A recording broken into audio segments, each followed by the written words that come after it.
Hello everyone, good evening to all of you. This is Amna back with another live streaming in front of you. I hope you guys are amazing today and rolling out your evening out there. And from wherever you are watching, I hope the blessings and the greetings of the day to you all.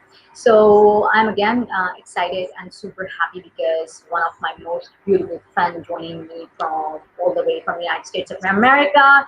She is Elaine joining me, and she is a leadership development coach and a voice therapist, accent modification instructor, and a body language therapist too at the same time. And above all, she is coaching to leaders to become even more amazing, which is again an amazing part of it. So yeah, uh, today we will be discussing all about emotions, how to be emotional at the right time, how to carry emotions in your crucial times in your life, in your career, at your workplace. And then there are a lot of things about emotions. We as a human being find it sometimes like very hard, challenging, and then how to make things I think easier in a best possible way we can as a human being out there. So I just thought that we should be catching up on this again, a beautiful topic and a deep down connected to everyone. So yeah, feel free to just let me know that from where you're watching in, and tell me that how are you doing today, and how is the streaming going on. Feel free to share your thoughts about emotions, and number one thing, how emotional you are, and then how you are taking emotions in your life, your career, relationships. So I'm happy to see you actually. So yeah, Elaine, how are you doing, my friend? I'm good, and thank you so much for the very kind invitation. Anna, it's always lovely to talk to you, so I appreciate the invitation to be your guest. Absolutely, absolutely love to see you always, and hear from you and see your post, amazing, which is again all about life, emotions, and you're being yourself, being a good leader. So like there are lots of things you're sharing on LinkedIn. So why not we come up with a topic of emotions, that how to be in it. So yeah, before we sink into the topic, so just let's see who's with us. So we have Bashar Ali, one of my great connection and a very I must say a well wisher of my life. He's joining, and he's saying always awesome to see your videos, keep rocking. Thank you so much, Basharat, for all the wishes and being here. I hope you are doing amazing with your family and loved ones, and you are also always welcome. Okay, we'll catch up. I mean, like in the later part of the show. All right, so yeah, Ellen, let's talk about like emotions in a way that first comes about gratitude. Is gratitude an emotion, or just you know uh, being thankful? What is gratitude, and how to be grateful to a human being purely, I must say, with the true intentions, no give and take, no plus minuses. Well, what is gratitude for you, or how you can describe it? That's an interesting question. I don't know that I've ever thought of gratitude itself as being an emotion, but I think in practicing and being intentional in being grateful, I think that that gives us a sense of meaning and purpose and well being, which then I would qualify that as an emotion. So I think it's a very interesting question, Emna, that I haven't really thought about before. But I do think practicing gratitude and being very intentional to being grateful for what we do already have is very, very important to helping us move forward in a positive way. So, very interesting Exactly. question. Yeah, exactly. Like I mean, we always hear a lot of things about be grateful, be thankful. First of all, again, spiritually, to our Creator, and Mhm. then the human beings, right? So here comes the real thing, to be thankful. How to be thankful? Because some people find it very much difficult to be thankful. You know what I mean? Like how to say thank you, or in a way that some people think that, okay, if I say thank you to anyone, that means that maybe I'm going behind him or her, something like that. So again, emotions are playing over here, right? That is true. And I will tell you, one of the things that interestingly I've worked on with several of the clients that I've had Hmm. is that I'm going to say stereotypically it happens more with women, but I have experienced it with men as well, is when someone gives you a compliment. Hmm. And the frequent response in trying to be humble or whatever is what I call rebuffing the compliment. You know, maybe someone says, "Oh, you look very nice in that outfit." And the person responds by saying, "Oh, this old thing," or "Oh, this is nothing." And in a way, basically, you're taking this lovely compliment that they've passed you, if we imagine it as a piece of paper, and you're wadding it up and you're throwing it back in their face. And the interesting side effect of that is it makes both of you not feel as good as you would if you just simply said thank you. Hmm. And so one of the things that I've actually had my clients practice is if someone gives you a compliment, to say thank you, that's very kind of you. Because then what are you doing? You have expressed gratitude and you've also given them a compliment back. And how much better does that make both of you feel when you express that gratitude and also pay them a kind compliment rather than just throwing their compliment back in their face? So, this is an interesting topic for me in that practicing gratitude is also making sure that you're not under the false auspices of, oh, being humble and, oh, no, no, Hmm. no, no, that you're not being rude, which is an interesting change in that thought process of you're not being humble, you're actually being inconsiderate and rude when you don't graciously accept a compliment. And how you do that can show that you're not like, oh, well, of course I'm fabulous, but that you are humble. It said, oh, thank you, that's very kind of you, is very different than like, yeah, thanks. You're right. Absolutely. I am the one. Like that. I mean, you're talking about, I think, the balance, the balance Mhm. between being humble at the same Yeah, time, having a healthy attitude, you know, yeah, that, oh yeah. yeah, okay, you find there, you find or think that I'm good in a way, or I thank you very Mhm. much, like that. All right. Mm-hmm. Interesting, interesting, absolutely. Okay, so we have Ahmad Khalid is joining, and he's saying, "Great to see you online, Elaine. Thank you very much for you, and we are great to we are thank you, and great to see you as well. And by the way, when are you coming with us? Just leave me your comments also, Ahmad. I'm asking you in front of everyone now. Yeah, absolutely. I mean, like he is doing again a great work at Yes. LinkedIn. He is such a active and a very, I must say, thrilled personality. You know, with Yeah. amazing video content, amazing work. Mhm. So I really want to acknowledge over here, and yeah, that's great part to see you too and with us. Okay, yeah, he is saying very soon, inshallah. Okay. Absolutely, absolutely, love it. All right. Okay.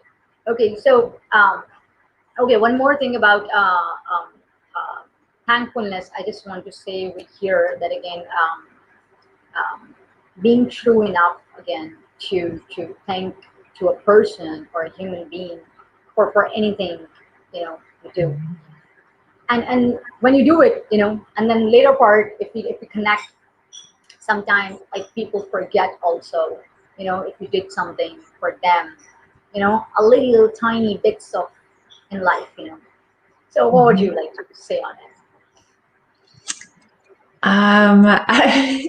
It's such a fun topic because there's so many different angles that you can think about practicing gratitude. Of again, as you said, from the spiritual side, being grateful for being alive, to our Creator, I think is a very important first stop. And then, of course, how we interact with each other, and then just our perspective on maintaining a sense of all the blessings and all the material things and everything that we have in our lives. And just even during this time of the pandemic, of being grateful for things like this, where we can actually still connect with each other through technology, even though we can't be in each other's presence now. So Absolutely. there's so many ways to do it. Absolutely. Beautifully said. Beautifully said. Okay, so Ahmad is saying he's speechless right now. Again, a gratitude, again, this is also a level of gratitude, a person is showing, in front of everyone. So again, very great for the great words he's saying. All right, so let's check one more comment and then, move ahead. So Sheikh Hassan is joining. Amna, your work speaks volumes of kind of a person you are, efficient, organized, and result oriented. All right, so again, a part of gratitude and thankfulness is coming within me. Thank you so much for this amazing wishes and your compliment. I must say, yeah. All right, so like moving on, we should be talking about forgiveness also in life. Mhm. Yeah, understanding emotion. Okay, let's take it as a, for example, something happened between two people. Okay, and then there are a lot of emotions, the anger, the stress, xyz, so much like heated emotions created in ourselves, and then we made us apart, and then there comes in forgiveness. How to basically forgive in a way that you feel good still about that same person. I think forgiveness plays such an important part in our relationships, with friends, with coworkers, because we all have off moments. I like to say where perhaps we don't show up as our best self. We all have those moments. And I think recognizing that in ourselves gives us a way to be able to recognize that in someone else, that perhaps that person's slight towards you, that their less than behavior towards you wasn't intentional. I'm going to give the example. It's kind of an odd one, but it's from the professional side, where I used to work in customer service, and I attended a seminar, and they said, when you pick up the phone and someone is going, they're not happy about something, to think Absolutely. immediately of three things that have nothing to do with you Hmm. is the reason that person might be upset. Now, in the end, it might have something to do with you or the product or your company that you work for, but as a way to keep you from getting defensive, to say, okay, did they get a flat tire on their way to work? Maybe their baby's sick last night, and so they're very, very tired? Or did their boss just say, hey, I need to talk to you right away? And so now they're like, ugh. And so they're kind Yeah. of taking all of those things out on you, none of which have to do with you, but it's a way to have a little bit of compassion and to forgive them sort of as it's happening, to say, you have this other thing going on. How can I be here for you right now and maybe de-escalate or simmer the situation down? And it's sort of a pre-forgiveness, I guess, or a during forgiveness. When someone has done something to be able to think about, is there maybe some other reason that, oh, they hate me all of a sudden? Where I can say, what, maybe in this instance, there's something going on in their life that if I choose to take this the right way, or some people like to say, be the better person, Mm-hmm. Yeah.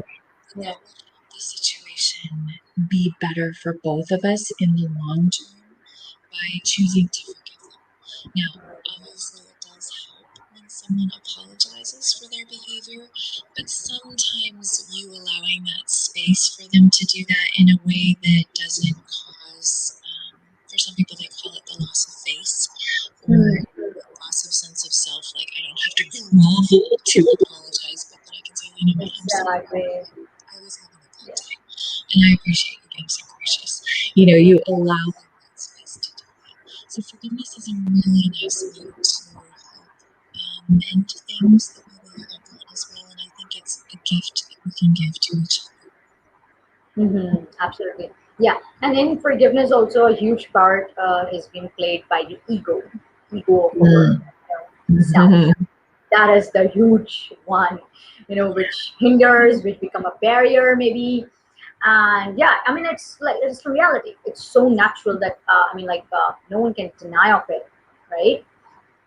And at the same time, if we accept that, okay, we need to leave the ego apart, and then at least forgive that person, and then move on with a clean heart.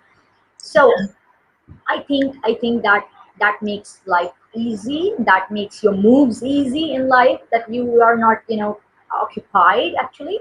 So I Mhm. think this is also a great way, actually. Again, to Yeah. forgive or to forget. Yeah.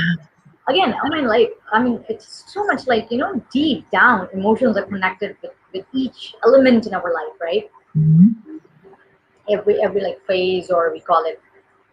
Okay, so let's check some comments and feedback. We are getting the thoughts on it. So Ahmad is saying you both are great communicators. Oh wow, Ahmad, it's coming from you. All right, thank you very much, and you too, by the way. Yes, yes. Yep, yep, yeah. Okay, so Sheikh Hassan is asking Elaine, how do we react when we make a mistake? Oh wow, That's a very good question. absolutely. I like to say a sign of maturity is being willing to admit it and then Mhm. not just say, "Oh, yeah, I messed up," but saying what you're going to do about it. That that's the true sign of maturity is admit it. Go ahead, admit it. And I'm gonna tell you, the sooner you realize you've done it and the sooner you like own the responsibility for that, the easier it is. A lot of us, I think, tend to do the, oh, maybe no one will notice. Like maybe if I just pretend, but the longer it goes on, the worse it gets because it tends to be the more people who know about it and the more people you need to apologize for. So I say a sign of maturity is just to own it, apologize, and then do whatever you need to do to try and fix it. To Absolutely. use a business example, if you discover that the product that you have created has a error in it, whatever that might be, own it, recognize it. Your customers will tend to be more loyal if they see that you will fix something when it's wrong than if you Mhm. just be like, what? No, there's nothing wrong with my product. And you pretend that there's nothing wrong. So I always say, do try to own it, take responsibility for it, apologize to the appropriate level, and then do what you can to make it right. Mm-hmm. Exactly. It's the same question Sheikh Hassan has asked ahead, that how about, to correct or accept the mistake in professional life. So that's what you were, compiling the both one. Very Yeah, nice. very The good way. question. Absolutely, yeah. And it's real for sure, right? We all make Absolutely. mistakes. All of us do. Absolutely. But the best part is, again, to accept it, that yes, we did it, and then how we can overcome it or improve it, and make some things, better. Okay, Yeah. so now Ahmad, tell me that is Elaine voice is clear. Mm. So just let us know that is the voice is clear Oh, now. What do Ahmed. you think? I, Yeah. I'm going to admit my mistake here, and that was that I'm currently at my brother's house because he just had a brand new baby, and I'm using his laptop and not mine. And so my mistake here is that I don't know how to adjust his Yeah, laptop. but I'm but looking, yeah, but and I'm now it's sorry. better. Maybe Now it's maybe I'll better. just talk louder. Will that be better? Yeah, yeah. He's saying now it's okay. Yeah, cool. Okay. Now it's cool. Yeah. Thank Okay, so you. you've You're just so shared. intervening. He's also laughing. Okay, so now just let's take one comment he just shared related to forgiveness, and he's saying forgiveness is a real power. It's not a weakness, and at the same time, it's not easy to forgive absolutely and let it go. But if you reach this limit of control, you will be able to rule the world. Absolutely, absolutely. It's huge, really, It's really. true. It's true. They Yep. say there's a quote, and I'm not going to be able to remember right now, but it says something along the lines of when we don't choose to forgive, it's us drinking poison and expecting it to kill the other person. So it harms us to hold on to something when someone else has harmed us in some way. It to forgive them whether or not they choose to apologize doesn't necessarily mean from the personal side that you continue to allow them to hurt you. I want to be very clear that that's very different. That's a very different situation.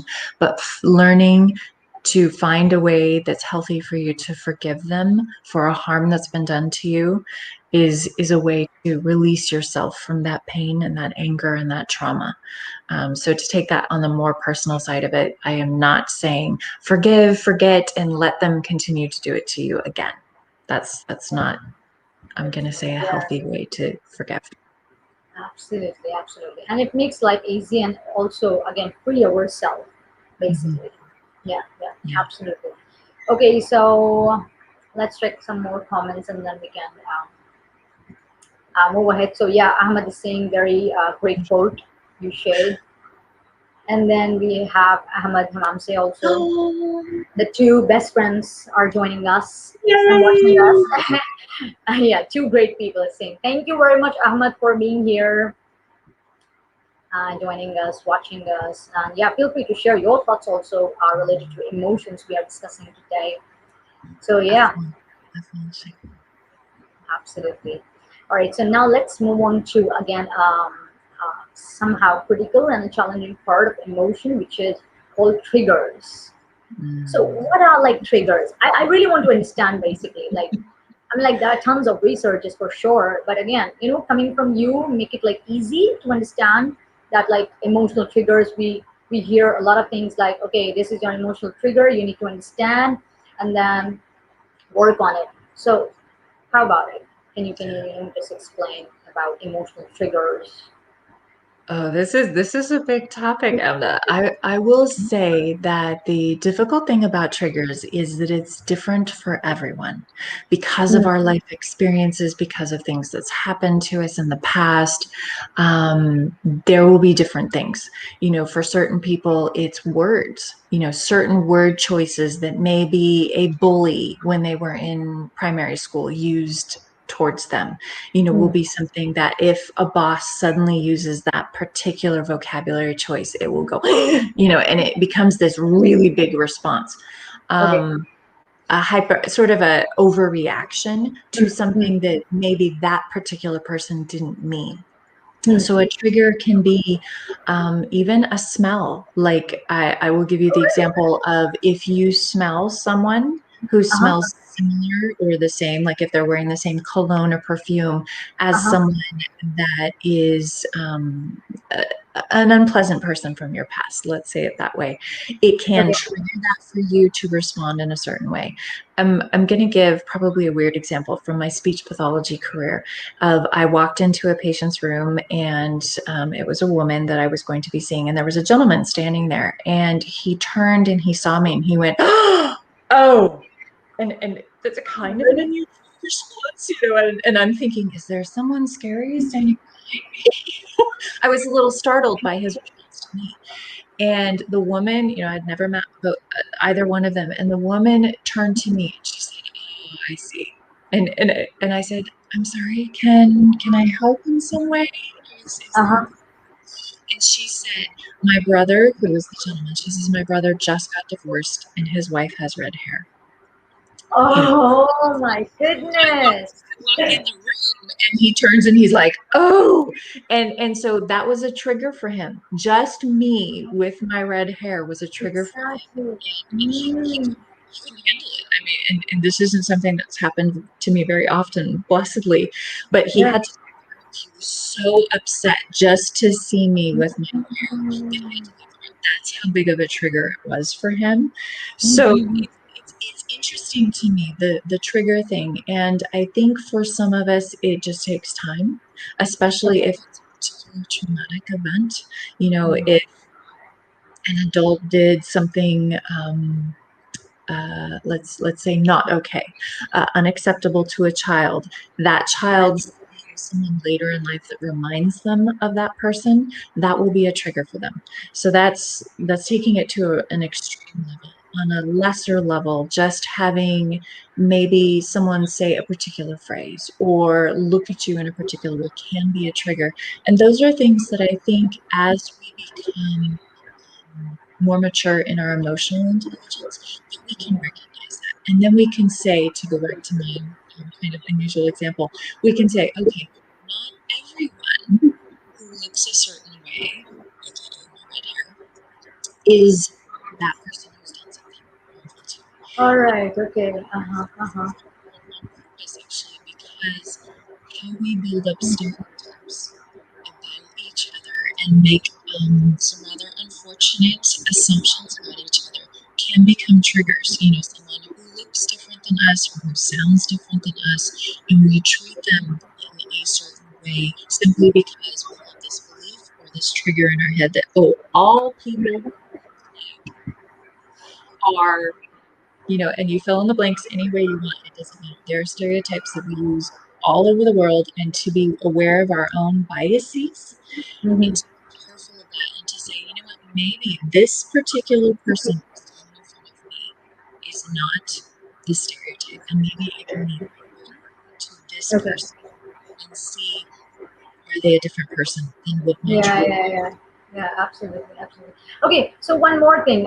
Triggers we can conclude, or from my understanding, for example, I can say that trigger is something that it can make you happy, sad, emotional, go in the grief or a past, or be more excited. Like Mhm. trigger plays different roles, like that, right?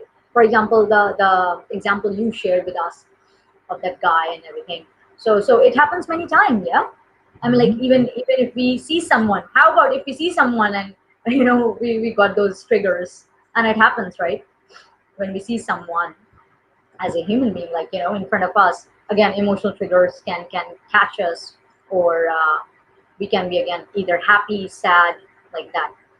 Mhm. Okay, so these are like emotional triggers. Again, we have one question. Okay. Uh, Related to this, I think, and we can you know uh, carry this question or convey this question in a way that how do we win the minds and hearts of employees? So over here also, emotional triggers play something, or Mhm. is there any other technique to win the minds and the hearts of employees? Now I here, think I that's think leadership. Yeah, go on. I was going to say, I think that's a beautiful question, and I think it comes from a very nice place. So thank you. That's a really lovely question. I am going to use the quote of "People don't care how much we know until they know how much we care." And I think that that is going to be the easiest way to win the hearts and minds of your employees, of your teammates, of anybody in your life is show them that you care. You know, things like active listening, actually looking them in the eye when they're talking to you, learning about them as people, treating them like they matter. Another quote that I love is treat your employees like they matter because they do. And they will. If they feel valued, if they feel like they're important to you in some way, then they will be. And they will be incredible promoters of your business. They'll be ambassadors for your brand. There is nothing that goes wrong by treating people well and treating people with respect and treating them like they do matter. So winning their hearts, you know, treat them the way that you would want to be treated and also the way that they would want to be treated. So I like to say, ask them, how do you like to receive feedback? How can I help support you so that you can do your job better? Wow. You know, again, showing them that you care about them as an actual person, I think is a really wonderful way to start. Amazing, amazing. And this is again takes a big part, I must say, Mhm. again, to be a person, to be that kind of employer or leader, I must say. I mean, like these are the leadership qualities which you Yeah, have defined, you yeah, know, and it's just beautiful. And I hope we all can learn, to become one of yeah, them. absolutely. Absolutely. So Ahmad is saying amazing values you are sharing, Elaine. Thank you so much, Shukran Ahmad, jazilan. for being here and giving us a kind compliments. a great host with a great guest. Thank you so Mr. much. Blessing. Yeah, same here. Okay, so amazing, amazing. I'm really, really enjoying our conversation with again, a very much like deep topic to understand and learn, and at the same time with the real life examples we go through basically, right? So again, moving on towards the mindfulness, how to be a mindful person. Okay, like if I ask you in a very simpler way, if you want to explain how to be a mindful person, what it takes to become actually. Again, these are all such lovely topics, and so thank you for asking me. Mindfulness to me is another way of saying being intentional. Of, we've all had that experience where someone is looking at their phone and they're doing something else and going, and they're not really listening. And you know how that feels to you. So being mindful when someone walks in the room or comes up to you, unless there is something urgent that you are having to do, in which case say, I just need 1 minute. I want to be able to attend to you fully. Let me finish this up. Being mindful even in how you say that, to show them that level of respect for them is a great way to be. The other thing is to be mindful for yourself. And instead of just letting your thoughts drift and getting sucked into something in your head saying, I'm going to purposefully choose the topic of my reflections at this moment, being mindful that my time is important, taking care of myself is important. So from both sides of that, I think mindful is choosing how you spend your time, choosing where you place your attention, and understanding that that has an impact and that will have a ripple effect. We've all Right, right. probably seen how parents who don't really pay attention to their children, how that can have a very lasting impact over time, that child doesn't feel that connection with that parent. And how does that impact it later on in life when the parent might need that child's assistance? Does that child feel like they need to? And so our choices do have ripples that go out through time. And I think being mindful and choosing those moments to say, I am going to be fully present for this person because I'm investing in the relationship. Right, absolutely. And one more example I was having in my mind when you were giving that example, that when someone is there saying something to you, let's take an example in relationship, a Mhm, couple relationship, especially mhm, that someone is getting ready for you and, you're ready to go outside, and then a partner is not even noticing, you know, not giving a reaction or a mhm. feeling or a compliment again over here, be into it actually for real. So Yeah. that really, plays a huge impact in your life and Mhm, relationship actually. Yeah. So again, that's how mindfulness. We conclude like intentional, being intentional, mhm. Yeah. being pure enough that whatever you speak, the person in front of you connects. I also take this way, Yeah. you know. Yeah. Absolutely. That's a Take a very break. Yeah, I mean, this is the one learning from you. Yeah, we've been connected for so long now. We had amazing chats Mhm, over calls, and then again, there's so much we learn from each other. So mhm. a little bit, reflection is coming on my from you. All right, so okay, let's check some comments or feedback regarding. So Sheikh Hassan is saying superb answer from a super personality. Thank you, Elaine, for being here. Okay, so then Ahmad is asking, how do you manage your peace time? Oh yeah, this is for sure a real question. Yeah, yeah, yeah. Question of the day. I mean, seriously, same. Even I mean, like when I'm talking to you, I'm looking in the screen, and when I'm talking to the audience, I'm looking here, right? And you Mhm. are same in the screen. Yeah, please tell us, reveal this secret. Come on, man. That is a very good question. Thank you for asking it because it is one of my biggest pet peeves. The way that we connect to our audience is to look directly at our camera, as weird as it feels, because in truth, I'm having to just sort of look at Emna out of my peripheral vision on the screen. I'm not actually looking at her because if I look at her, this Yeah. is what it looks like.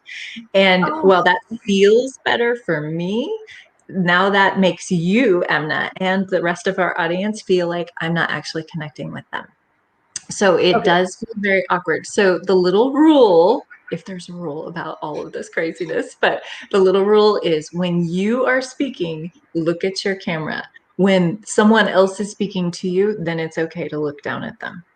Okay, so But that let's do an experiment. Okay, now I am looking at the camera. Okay, mhm, guys, so I'm talking to you, and mhm, yeah, and mhm. how it's looking. You tell me, Elaine. Well, Maybe it feels how I perceive it is that now you're looking into my eyes. You're actually making eye contact with me. And that is the best way to maintain that sense of connection with oh your wow, audience is actually to look at the camera because then people, even though you can't see anybody, I'm looking at my camera right now. I can't see absolutely, you except out of the absolutely, corner of my eye, but you perceive it as me making eye contact with you. So if we were in person, this is what I would want to do because if we were in person, we wouldn't need to be looking at a camera versus your face and that kind of thing. But keeping in mind that the way it's perceived by the audience is by looking in the camera is the same as if I am in person with you looking into your eyes versus looking down at like your shoes or your yeah, waist or something, because that's the difference actually is thinking about it as if I'm in person with you, how would I want you to feel? I would want to look into your eyes. It's okay to look away from your camera as you're thinking about things as you've yeah, seen me do. When I need absolutely, to kind of think about something, I'm a very visual person. I have to kind of shut things down here. But that's okay because you don't want to drill a hole into someone in person or over a camera.